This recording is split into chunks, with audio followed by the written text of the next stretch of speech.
Los principales son la diabetes tipo 1, tipo 2 y la gestacional, ¿no? Vivir más es cuidarnos más. Primero tu salud. Y le damos la bienvenida a nuestra invitada, la doctora Natalie Jauregui. Ella es endocrinóloga de Adiper. ¿Cómo está, doctora? Bienvenida, buenas tardes. Buenas tardes, Katiuska, muy bien, muchas gracias por la invitación. Muchas gracias. Hoy hablamos sobre diabetes. ¿Cuál es la diferencia, doctora, entre la diabetes tipo 1 y tipo 2? Es muy importante esto mencionarlo porque si bien es cierto existe diabetes y muchos tipos de diabetes, los principales son la diabetes tipo 1, tipo 2 y la gestacional, ¿no? La diabetes tipo 1 es la diabetes autoinmune, ¿no? En la cual nuestro propio organismo crea una sustancia que se llaman anticuerpos que van contra el páncreas y por lo tanto, el páncreas no produce más insulina y estos pacientes son los que siempre van a necesitar insulina para controlar su tratamiento. Generalmente la enfermedad al ser autoinmune puede aparecer en estadios más tempranos de la vida, como niñez, juventud, ¿no? En cambio, la diabetes tipo 2 es una diabetes, el principal tipo de diabetes es la que el 90% de la población puede tener. La diabetes tipo 2 es la más frecuente.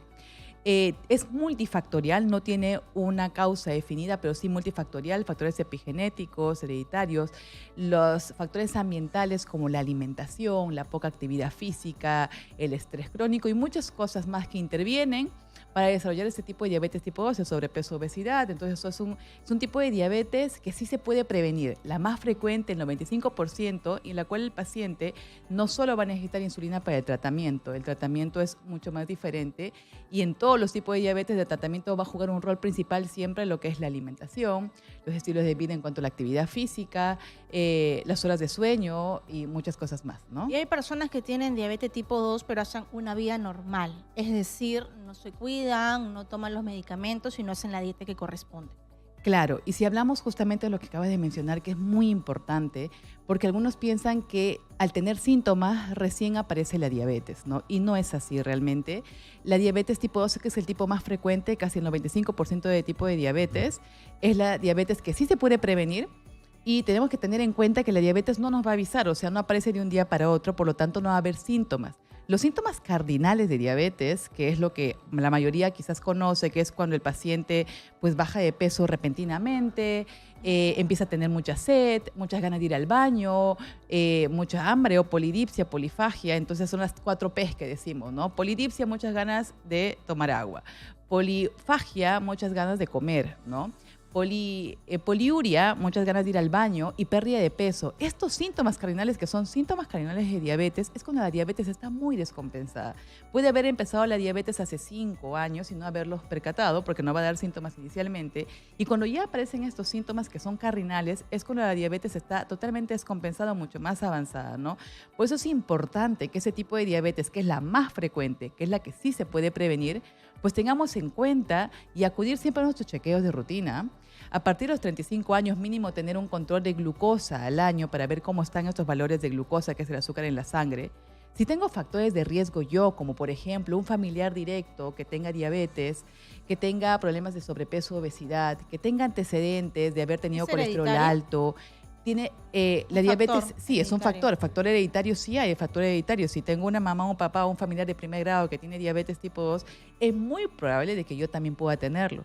Pero sí puedo prevenirlo, puedo justamente, si tengo antecedente familiar, tengo que acudir a mi chequeo de rutina para ver cómo están mis glucosas. Tengo que cuidar mi colesterol, porque pacientes que tengan colesterol alto, triglicéridos altos, tienen más riesgo de tener diabetes. Pacientes que tengan hipertensión arterial tienen más riesgo de tener diabetes. Pacientes mujeres que tengan antecedentes de síndrome de ovario poliquístico, que es muy común, tienen más riesgo de tener diabetes. Mi paciente que ha tenido diabetes gestacional tiene mucho más riesgo que después de la gestación pueda tener diabetes tipo 2 o el paciente que ha tenido un bebé macrosómico, es decir, de más de 4 kilos. Entonces, hay muchos factores que si tenemos que hacer un control porque puede ser que no tenga diabetes, pero que sí pueda prevenirlo, ¿Y los ¿no? niños con obesidad? Por supuesto, antes pensábamos que la diabetes tipo 1, que es otro tipo de diabetes, que es la autoinmune, pues que esa es diferente, no podemos prevenirla. Pero la diabetes tipo 2 también ya se ve en niños, ¿no? Y justamente es por factores ambientales, la alimentación, que la alimentación juega un rol principal desde que estamos en la barriguita de la mamá. Y más aún desde bebés, ¿no? Desde la lactancia, desde la alimentación en los niños, prevenir la obesidad. La obesidad no es un problema estético para nada, es un problema metabólico y que nos acarrea riesgos, justamente, dentro de ellos diabetes, ¿no? ¿Existe la prediabetes? Por supuesto, muy buena, excelente pregunta. Muchas veces llega el paciente y dice, doctor, me ha dicho que la prediabetes no existe. Por favor, la prediabetes sí existe y es un término ya antiguo que justamente la Asociación Americana de Diabetes ha puesto este término prediabetes porque se ve que la glucosa ya está subiendo, pero no en rango de diabetes. La prediabetes sí existe y desde la prediabetes ya hay riesgo cardiovascular, o sea, hay riesgo también de problemas cardiovasculares. Ya los riesgos establecidos para diabetes están dentro de la prediabetes, pero lo único que sí podemos aclarar acá es que la prediabetes sí tiene regresión. La prediabetes sí se puede revertir. ¿Y la prediabetes qué es? Cuando la glucosa está ligeramente alta, pero no llega a rangos de tener diabetes. ¿Cómo es esto? Cuando la glucosa en ayunas está más de 100, pero no llega a 126, o cuando después de un test de tolerancia de la glucosa, que es el examen que te hacen tomar azúcar, a las 2 horas mi glucosa está más de 140, pero menos de 200. O el examen de hemoglobina glicosilada, que es un examen que se saca en sangre, que ve cómo está el promedio de glucosa 3 meses atrás, está entre 5.7 o 6.4%. ¿Cuándo ya puedo hacerme un examen de prevención? Excelente, como comento. Todo paciente que tenga antecedentes familiares de primer grado, ¿no?, de diabetes, todo paciente que tenga más de 35 años, aquel paciente que tenga factores de riesgo como, por ejemplo, sobrepeso, obesidad, antecedente de colesterol alto, hipertensión arterial, triglicéridos altos, mujeres con antecedentes de síndrome ovario poliquístico o que hayan tenido diabetes gestacional previamente, tienen y deben de hacerse por lo menos una glucosa o un descarte, un screening, que empezamos con la glucosa en ayunas y algunos pacientes se pedirá también el test de tolerancia de glucosa o un examen confirmatorio. Muy bien, doctora, vamos a habilitar líneas telefónicas, vamos a conversar con nuestros oyentes y televidentes a través de los números 251-9422 y el WhatsApp 940-800-800. Hoy hablamos de la diabetes, prevención, diagnóstico y lo más importante, ¿no?, cuidar de nuestra salud para no llegar a esa enfermedad. ¿Cómo podemos prevenirlo, doctora? ¿Cómo podemos prevenir la diabetes? Pues es importante que sí, la diabetes tipo 2, la tipo 2 sí se puede prevenir. Siempre desde niñitos y desde en todos nosotros empezar con una alimentación más sana, ¿no? Claro que existen nutricionistas, por supuesto, y es ideal acudir con nutrición, pero podemos hacerlo desde casa, disminuyendo los azúcares procesados principalmente, ¿no? Las bebidas azucaradas, disminuyendo los carbohidratos procesados, que es como la comida chatarra. Bueno, yo creo que en general la población no debería tomar todos los días estas gaseosas, ¿no? En realidad no deberíamos, ¿no? Porque lo ideal para hidratarnos es el agua, ¿no? Eso es lo ideal. Si queremos hidratarnos, el mejor hidratante siempre va a ser el agua, ¿no? Frente a eso, doctora, hay gente que dice, yo no como dulce, yo no soy dulcera, pero come con exceso de carbohidratos, porque la comida peruana en general, la gastronomía tiene mucho carbohidrato, papa, yuca, camote y arroz, y habas encima. Claro.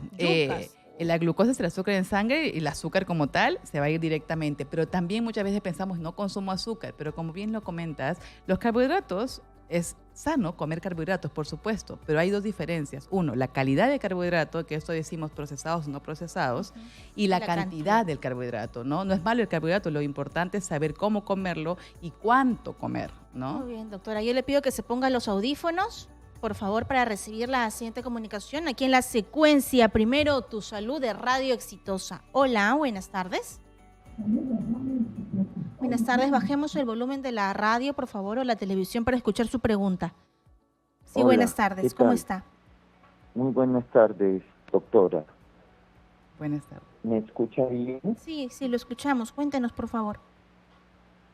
Doctora, mi nombre es Carlos Alfonso Pomahualca Zulca. Soy de la Universidad Nacional Agraria La Molina. No sé si usted lo conoció al doctor Cabieses, Fernando Cabieses. Sí, dígame. A ver, por favor, ¿cuál es su pregunta?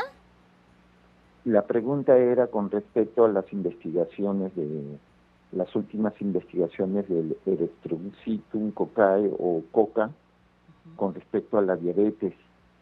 Yo lo comprobé en 3 personas que tenían diabetes al darle ingesta de coca y los síntomas comenzaron a declinar. En la Universidad Agraria nosotros nos enseñan procesos metodológicos para la investigación, pero al primero que le escuché en toda mi vida fue a Cabieses, que dictaba cursos libres, ¿no? Entonces yo quería saber si... Muy bien, muchas gracias. No sé si se escuchó bien Sí, lo que él lo último se mencionaba, cortó, pero el más experimento Ujú. que hizo con, entiendo yo, la coca, la hoja de Ujú, coca. ujú. Bueno, importante lo que menciona y es importante, bueno, las investigaciones siempre están y es Claro. importante basarnos siempre en la evidencia clínica, ¿no? Entonces siempre nos basamos en las recomendaciones que va la Asociación Americana de Diabetes y sí, existe muchos tratamientos complementarios que sí están en investigación, pero como siempre vamos a mencionar al público en general y a los pacientes, es que los síntomas pueden disminuir, pero no solamente basarnos en los síntomas, como hemos mencionado, para que los síntomas aparezcan, la glucosa puede estar sobremanera alta y esto puede ser más de 180 y decimos que el objetivo de un control de glucosa, cuando hablamos de un paciente con diabetes, es que en ayunas lo mantengamos en menos de 140, menos de 130 y 2 horas después de las comidas que llamamos postprandial, menos de 180. Entonces mi paciente puede estar en 200 y no tener síntomas porque su glucosa puede haber estado sobre 300 y cuando baja a 200 pues se siente bien y no tiene síntomas. Entonces no solamente basarnos en los síntomas, sino basarnos en los controles glucémicos y objetivos de hemoglobina glicosilada y objetivos de control de glucosa y lo que acarrea además colesterol, hipertensión arterial, presión, etcétera. Entonces, para nosotros suspender una medicación, primero tenemos que hacer un control con nuestro endocrinólogo, con nuestro médico de cabecera, para ver si todo está controlado, porque si bien existe una palabrita que se llama remisión de diabetes, si bien no hay una cura para la diabetes establecida todavía, no me parece, pero sí una remisión en la cual el paciente se encuentra con una glucosa y una hemoglobina glicosilada bien controlada sin la necesidad de fármacos, ¿no? Entonces sí existe esta palabra, pero por ejemplo, existen investigaciones con la cúrcuma, con la coca